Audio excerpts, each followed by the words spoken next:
Watch out, this podcast may contain adult content. So, if you're not a mature audience, maybe go audience somewhere else.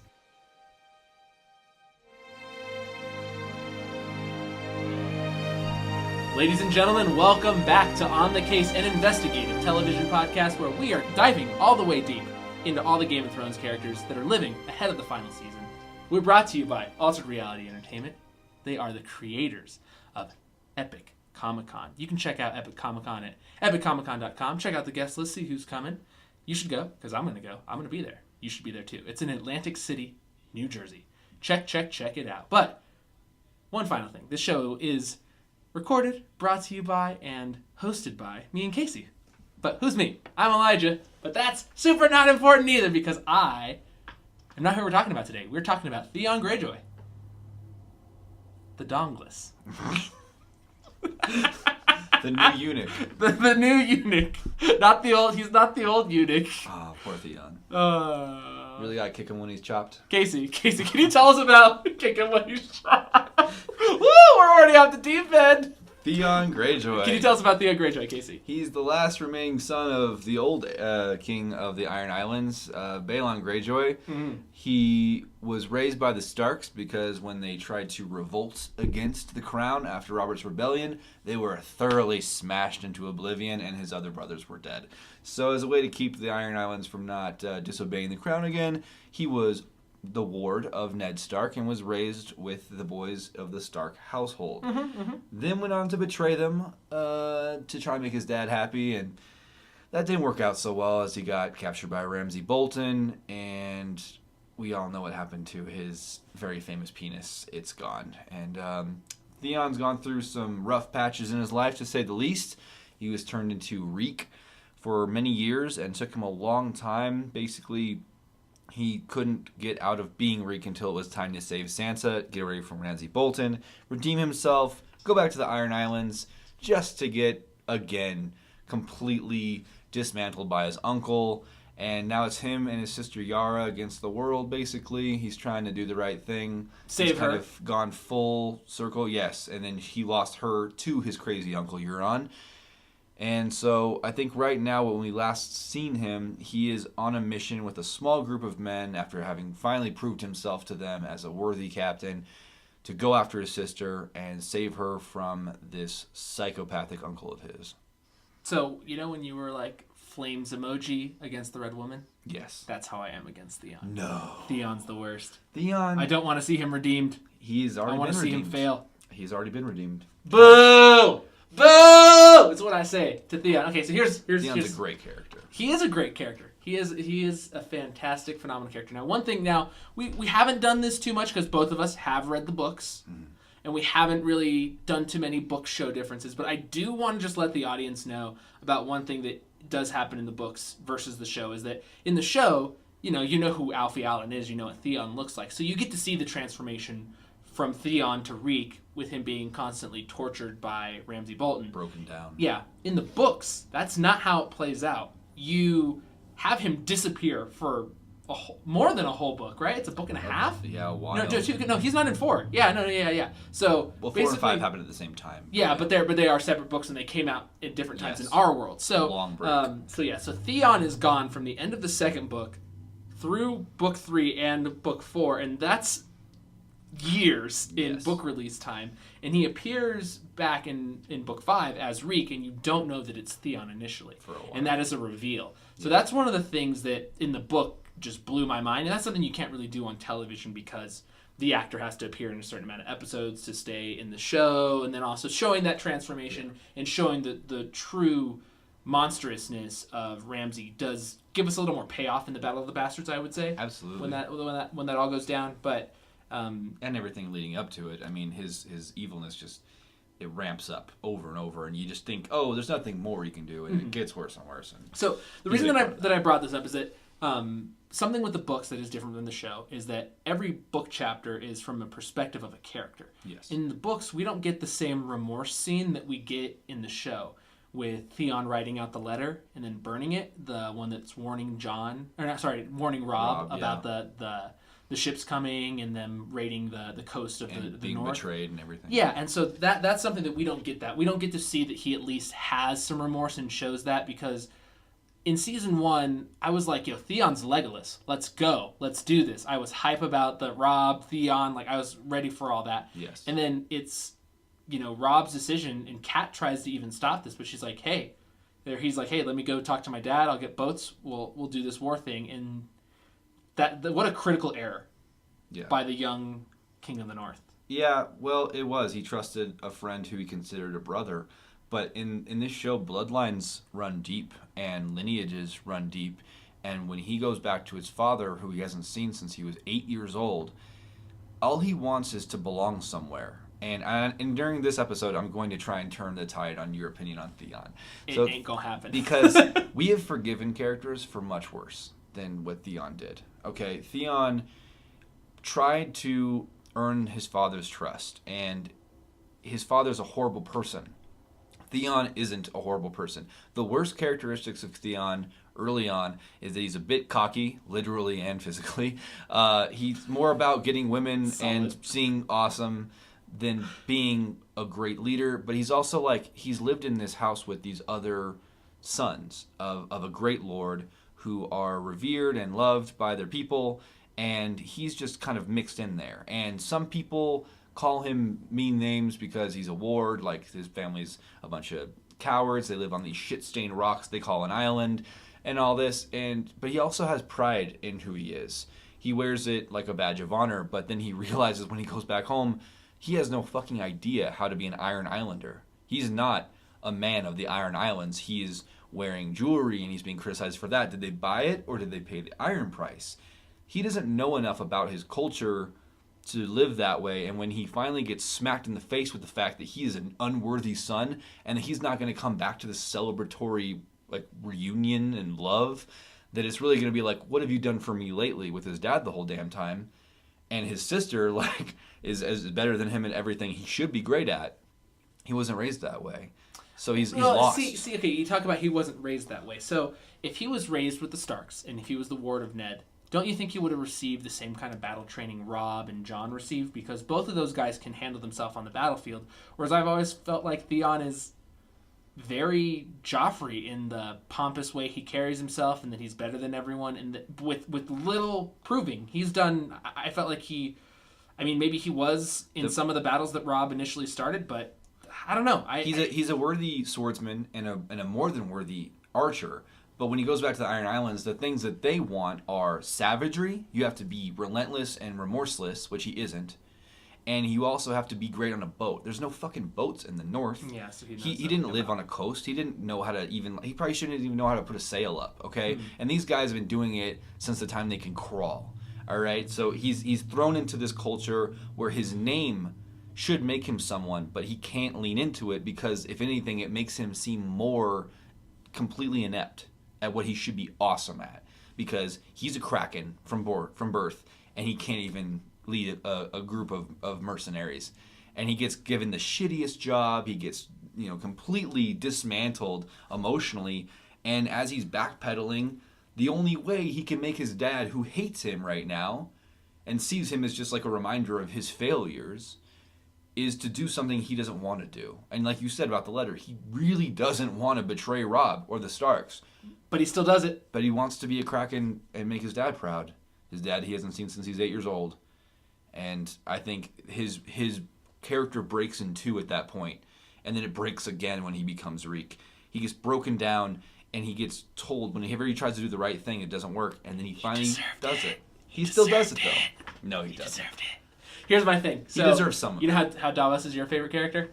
Yeah. Robb was by far my favorite character. He was mine too. And Theon betrayed Robb, and I will never, ever, ever forgive him for that, man. I'm so mad. All the bad stuff that happens, him having to retreat, him having to make that alliance with the Freys, all this stuff happens from the seed of Theon's deceit, and them having to retreat and go, shore up the castles like White Harbor and all that stuff. Like, no, I despise Theon so much, and I already can see the redemption thing that's gonna be the whole objective audience of the show is gonna be like, Theon's been redeemed, he did a good thing. We'll get to that theory in later, but I'm just so out. I just want Theon to just just go away. But he already did. I He already him. saved Sansa.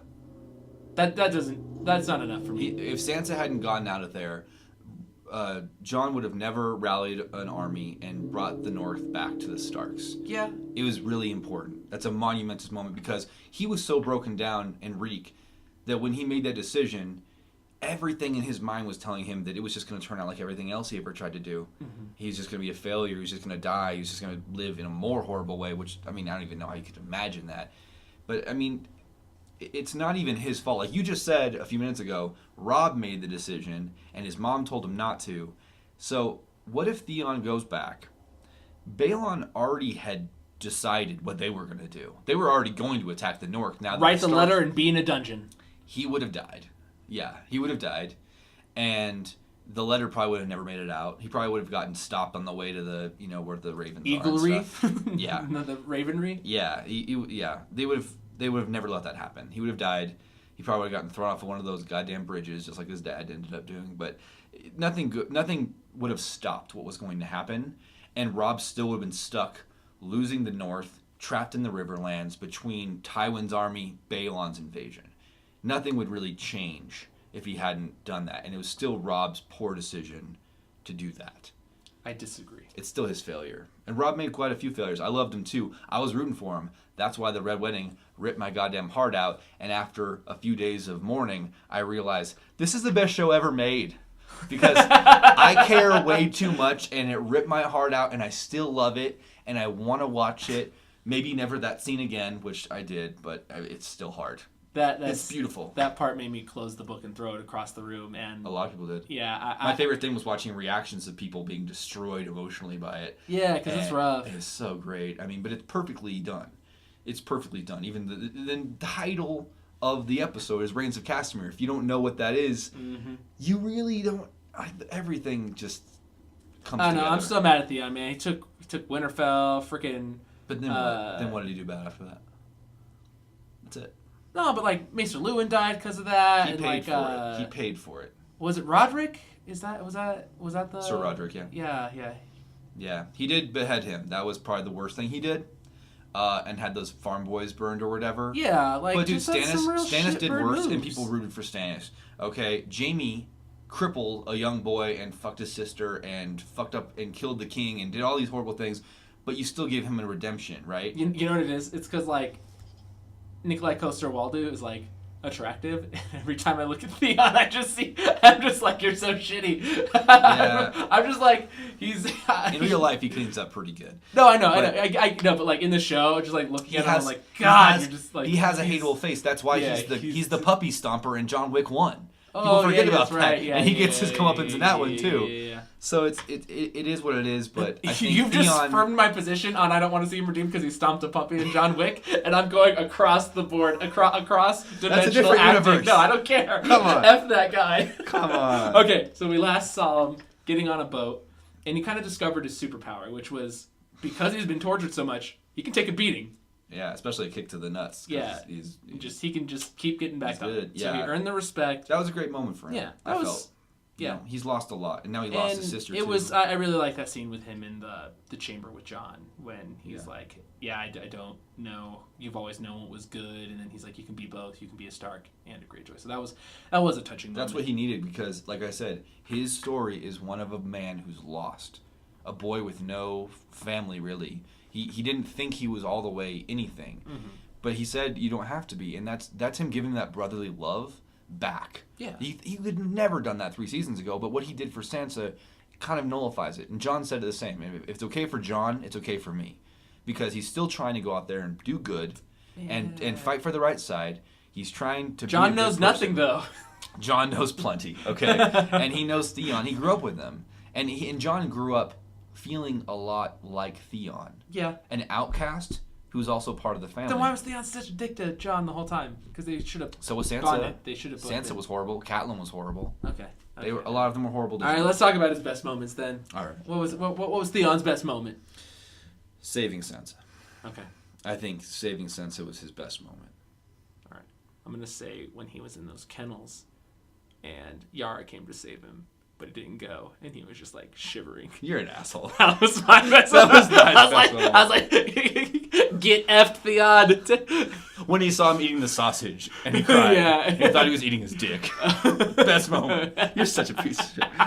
Theon's a great character. I know he is a great character. He's been through so I don't much. want good things to happen to him. I still want the worst for him. F that guy. Come on, man. I know. He's good. This is And he finally has that home, that emotional home, where he knows, like, from now on, he can go true north and do the right thing every time. Because he finally has someone just had to flat out tell him, like, hey, you belong with us. You're one of us.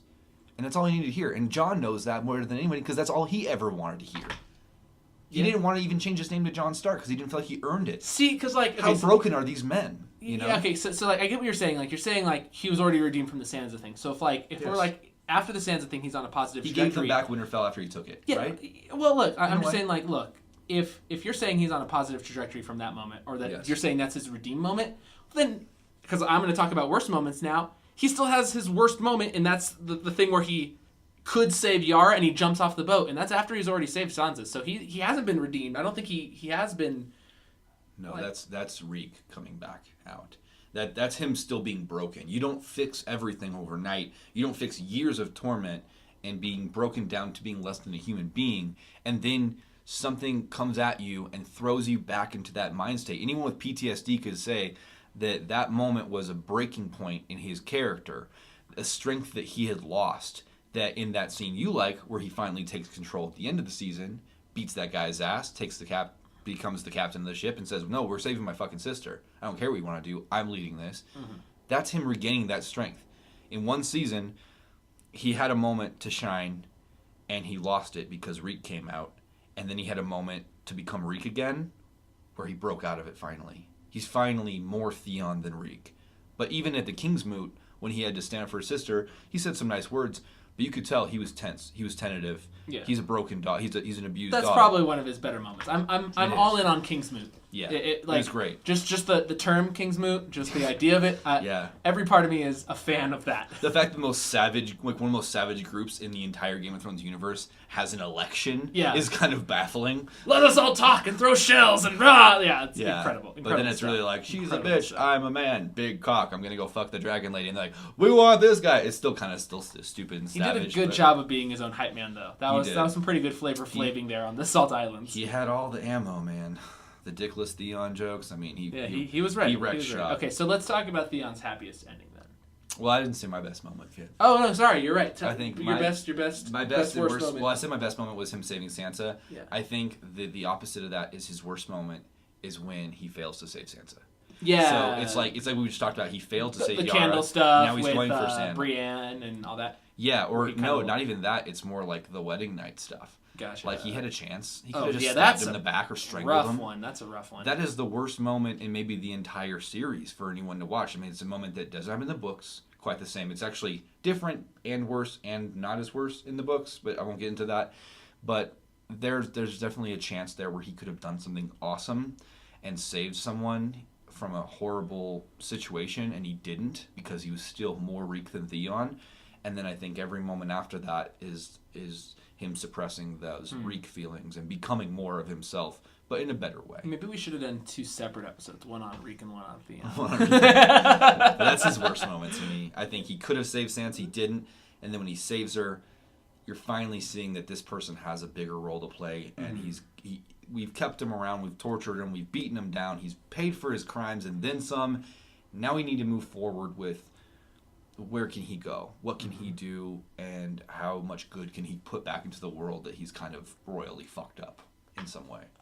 I do really, just since we're still talking about top moments, worst moments, highlights, lowlights, all that, I really do love the speech that he gives in Winterfell, like at the end of season 2, before he gets hit with the oar. That was just like high comedy. It like was. I was just like, this is great. Was this Monty Python presents Game of Thrones? What is this? Knock this mofo out and give him to the Boltons. Yeah. Incredible. That was great. And the speech of the King's Moot is great too because he's showing his humility for the first time. Like he's finally got a chance to try and be Theon again, but he's not season 1 or season 2 Theon. He's not trying to be like, I should be the king. He wants Yara to be the king, and there's a rule, and you know that he's honest about it. And he gives this beautiful speech about how she is the person they deserve, and she's been doing it, and she's been here. Where's this guy been? And I mean, it's a compelling argument. Another top moment when he bathes Ramsay. Some good stuff. That was hard to watch. Baby. And then when he gives him a close, clean shave in front of his dad, that was messed up. I like that. I just like that scene. But see, that's to my point though. Like you see how broken he is. So when he comes back, he's never going to be fully him. And he has to have those moments where he like fails to save Yara, or he could have saved Sansa, doesn't, but then does. It's like parts of him are coming back, but in stages. It's not all at once. And they do that to let you know how deep those pains go. And I think it gives more, it gives more depth to him. Okay. I like it. Okay. I can see that. Let's talk about what's his happiest ending. Well, I don't think it's going to happen, but I'd love for him to be able to save his sister. Yeah. Even if she's dying and the last moment is still him saving her from a more horrible death. You know? I mean, if you know anything about Euron from the books, he does not fuck around. He cuts out tongues. Yeah, he does incredible. Nasty shit. What an incredible villain. He is an incredible villain. He's so much more than the show has given him. He comes down on the battering ram and he's like, wow, and he has that crazy look on his face with axe. the blood and incredible. The axe. He just good. He loves pain and torture, and he thinks himself a god. I don't think Yara is coming out of this unscathed, if alive at all. But I would love for, on some level, he gets to save Yara. That's what you think? And I think if it's my guess that it'll be a diplomacy at the end of everything, he won't be the diplomat. I think he'll serve her or someone else that's worthy, you know. And well, Casey, I gotta say, you're taking this very seriously, because the happiest ending for Theon is that Qyburn invents Dick Grow. He chia pets his dick back? he chia pets his junk bag. Dude. Theon once again has a package. I don't know. That's the happiest ending. He's not getting a zombie mountain penis, okay? Zombie. He's not. He's like, hey, where's my penis? The mountain drawer? dies. Clegane Bowl happens. Mountain dies. They take it off and they attach it to. It's like, how is it so big that? Well, it used to be the mountains. It used to be pretty the mountains, great. Yeah. Now it's mine. This is the Clegane. It's discolored, but it's triumphant in size. That would be nice for him. I feel like spiritually, he's just better without a dick. Maybe he becomes the master of whispers, right? The new Varys. Yeah. That'd be kind of cool. That's how you replace it. If you do the small council. You must be a eunuch. Yeah. Because a eunuch can be trusted, because he's not, after the lesser male ambition, which is just sex, right? Gotcha. Okay, sad ending for the. Sad ending is, he gets to Yara and her tongue's ripped out. She can't even say she loves him or anything, and they both die by Euron, and he doesn't help anything. I think that would be really sad. I don't think it'll happen though. He's on too much of a long. There needs to be payoff to this investment that we've done as an audience. So I think the saddest ending. I got a few options for you. Oh boy. So that he does cower out again and ends up being the reason that Jon understands it. Like he does another betrayal. Like that could be like just one more betrayal in that way. But once again, you're taking this very seriously. You forgot the Red Woman knows how to resurrect people. So she resurrects Ramsay Bolton. And Theon once again becomes in servitude to my guy. Would never happen. Jon's too smart. He burned the body. No, he burned those bodies. Yes, that was something interesting. Or did he just burn the dog shit because the dogs ate his face? Oh yeah. Fuck you, Ramsay. That was a Sansa highlight of top moment. Yeah, we'll talk about that for sure. For sure. Yeah. I'm just gonna throw this in here because they had the teaser, and we haven't talked about this yet. They had the teaser for the new season yesterday. And just real quick, in the middle of our Theon chat. Okay.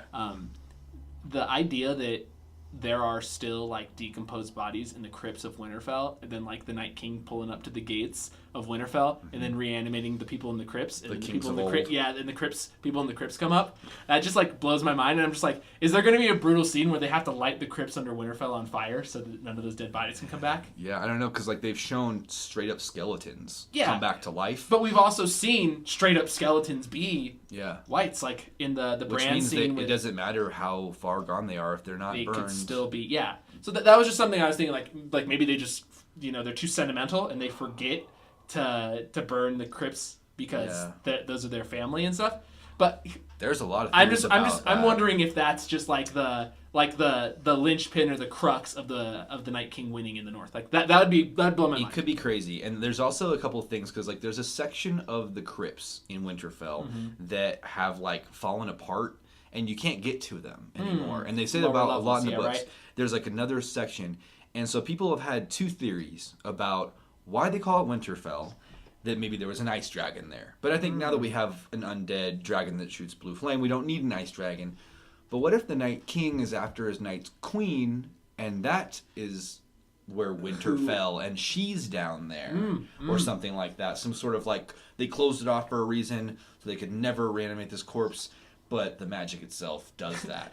The new season's first episode, like the first 40 minutes, are just the love story between the Night King and the Night Queen. And we're just like, where's Jon and everyone? And then it's just like the story of these two being in love and then him having to become a White Walker and all this nonsense. Well, people think that like Bran could be, the Night King, like in some time travel-y way, but like, nonsense. What if the Night King, because you see him get made, what if he was a Stark and his wife was never like an undead person, but she is buried in the crypts of Winterfell, and he is coming for her. He just wants her back. He wants her back. He goes back. He just rolls up to Winterfell, gets the body, reanimates her, and he's like, "Cool guys, peace. I just wanted my wife back." All right. I mean, we don't know all the details of the Long Night, but we know that 5,000-ish years ago, they defeated the White Walkers, built the wall, and kept them up in the north. But did they really defeat them, or did they come to a truce? Yeah, I would love it if that prequel series, one of the main characters was the guy who eventually becomes that dude with the blonde hair. Yeah, the actor. Yeah, that'd be amazing. That'd be incredible. Okay, let's get back to Theon, though. All right, so happy endings, sad endings. We talked about that. Relationship status. Do we think he's going to end up with a wife at the end of this? No. No, because of his junkage? Yeah, I think I think that story has been written already. All right, will he live or will he die? That's a hard one. I'd like to say he lives, but I think he dies. A sentence he hasn't said in a while. That's a hard one. It's a hard one. Oh, Jesus. What a terrible joke. Nice. No, it's okay. That one's good. It's at his expense, but it's earned. I think he dies. I think he has to die. Same. In some sort of, hopefully, triumphant way. Yes. Maybe if it's just a small thing, like hey, he ended on a good note. We can remember him that way. I agree. That'd be nice. Gotcha. I believe he will die. Is he Azor Ahai?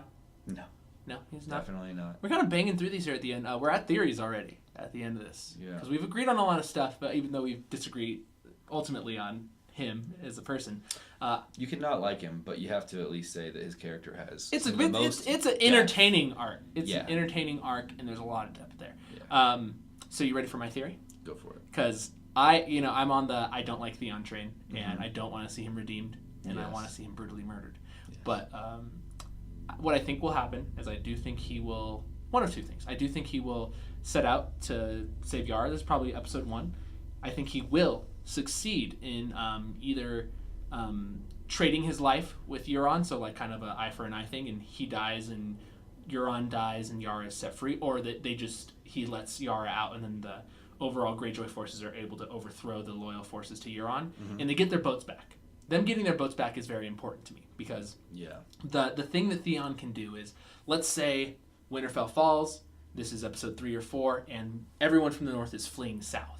And they're fleeing to, they were going to go down the King's Road, but that's a slow way. But if they can all get to White Harbor, and Theon's waiting there with the entire Greyjoy armada to evacuate the north on these boats and go south, I think that's a really... I feel like that redeems him in a way. Like, if he was, he does what he was ultimately supposed to do for Robb. He brings the Greyjoy armada to the north. Exactly. Yeah. And so in my head, like, that's the obvious projected like future for that character that completes the arc. That'd be really that cool. Satisfies the need. And I have no foresight or no knowledge. I haven't read anything about this, but in my head as a fan, that's what I think. Like, if they've been trying so hard to redeem Theon, that's the nail in the coffin. Well, and Euron lies too at the end. Like, he says he's taking his forces to, but he's going to ride it out. He's going to the Gold Company. But he's going to get the Gold Company from Essos, which means Theon is near Dragonstone. He's leaving King's Landing, which is like right there across the bay, and so they could easily intercept him in some way, either hopefully on the way to get the army, not coming back with a whole fucking Yeah, army. I would say maybe that they would probably have dropped off the Gold Company, because I do think that's going to factor in. And I do think that might lead to Dario coming back, if Dario has become a captain in the Gold Company or is a part of that, maybe. But yeah, maybe. But I think brands. I think that it makes more sense for the army to get dropped off, and then for those boats to just be like in wait, or like just like, hey, we want you to be near the north so you can like scout on what's happening and do that kind of stuff. And Theon's like, cool. And then he infiltrates. He like goes into a few boats, sets free some people, figures out who's loyal. You know, they take over some stuff, and then they ultimately get Yara out. And I think it's more important for Yara to murder Euron, for her to become the unquestioned leader of the Greyjoys, than for Theon to murder Euron. Yeah, assuming. But I think what they might do is throw us a whole curveball where Yara is dying or dead, or her tongue's been ripped out and then she dies or something like that, because then there's no choice left but Theon, and Theon has to reluctantly become the leader. I don't want to see Theon lead. That's just, time. I'm out on it. For a time, I think it could work. But like I was saying, like that's my theory, is that somehow Theon gets command or gives command of the Greyjoys to Yara again, or she earns that command again by defeating. Theon gives it to her by defeating Euron, and then they go evacuate the north. Like that's their thing. Like, yeah. Like they're like, hey, the fighters are gonna stay at Winterfell and fight, and like, freaking, I don't know, some like Jorah, and they're like, we're gonna stay behind and lead the forces. You guys evacuate, and then Jorah's like, I'm sacrificing myself. I'm in Winterfell. I'm in the battlements. Da da da da. That was nonsense. But yeah. All of it. It'd be really badass if he went and he killed Euron while they're picking up the Gold Company, or on the way back, and negotiates terms, brings the Gold Company up to White Harbor to help fight in the north. How amazing would that be? That'd be dope. But we have seen another... Those fools follow the gold. A giant group, the Second Sons, changed allegiances for Daenerys. True. I feel like the Golden Company, once they receive a payment, they're on board. That's what the Second Son said. And then Dario beheaded half the leaders and took the army to Daenerys, and they took the city. Yunkai. Right, well, all right. So if we got another Yunkai situation, then allegiances can switch. They're going to go to the winning side, right? Money or life. I think historically the Golden Company is very loyal to whatever bargains they make. I don't think that they switch sides. That's true. Yeah, I think of all the... They'll probably be waiting for them when the whole war is over, when they come down to take King's Landing. It's going to be another epic man versus man fight. Yeah. But after whatever happens with the Night King, it's going to pale in comparison. Yeah. Although I do hear they have elephants, which will be kind of fun to watch. Not all Iphons, though. That's a different universe. Nerd. Sorry. I like medieval fantasy. Jeez. All right. Any other theories for Theon?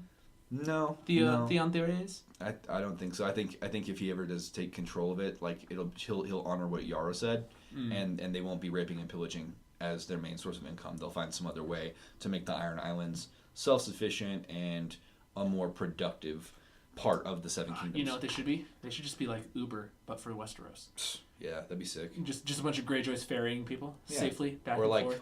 The fishmongers or something. I mean, whatever islands work with, you know. No, I just want them to turn their entire armada of like warboats into like Uber for Westeros, and just like, oh yeah, we'll get you guys right West across. Coast Uber. Let's get you over to Westeros. That could work.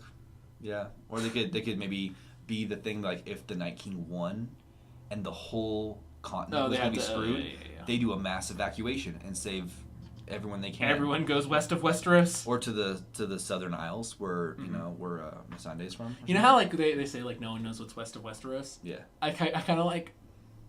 I hope. This would never happen, but if George R. R. Martin's like, oh yeah, it's a flat Earth that they live on. I know. That's what there's no west of Westeros. Like, well, technically it should be a shy if they're going to hit the east side of Essos.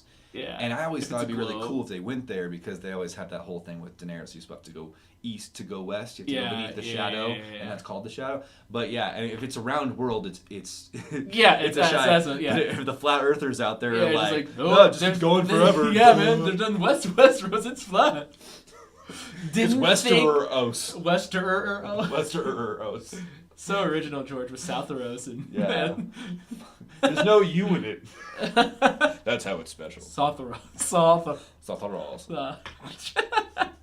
Well, didn't think we were going to talk about Flat Earth today on the pod, but I'm glad we did. All right, It happens. We let it happen. Oh, man. That has been On the Case with me, Casey. Flat Earth, a.k.a. Theon's groin. Yep. Yeah. You brought it full circle, which is not what the Earth is because it's flat. It's obvious. Okay, let's end the pod with a shout-out to Alter Reality Entertainment. They've got Empire State Comic Con happening in Albany, New York. You can get tickets at escomiccon.com. Check out the full guest list. All of that. Thank you so much, Alter Reality, for sponsoring the pod. Who do we want to talk about next time? I think Brienne of Tarth would be Brienne of Tarth. Yes. Or, as I like to call her, Brienne of Darth. Why? Because she's in Star Wars. Oh, yes. Yeah, she man. is. She's Brienne of Darth. Kind of in Star Wars. She's of Darth because, like, Darth Vader was the Empire. And I want to see her face. I want to see her face. We got to see her eye. Yeah, that wasn't enough. Yeah. I want to see her flexing on him. With those big Brienne muscles. Just lifting up other, like I want to see her rebellion choke pilots. slam Just, like, people. grabbing and throwing them. Smashing I would their heads love together. to see Phasma pick up an Ewok and just toss it. Oh, man. Oh, so good. That'd be sweet. Yeah.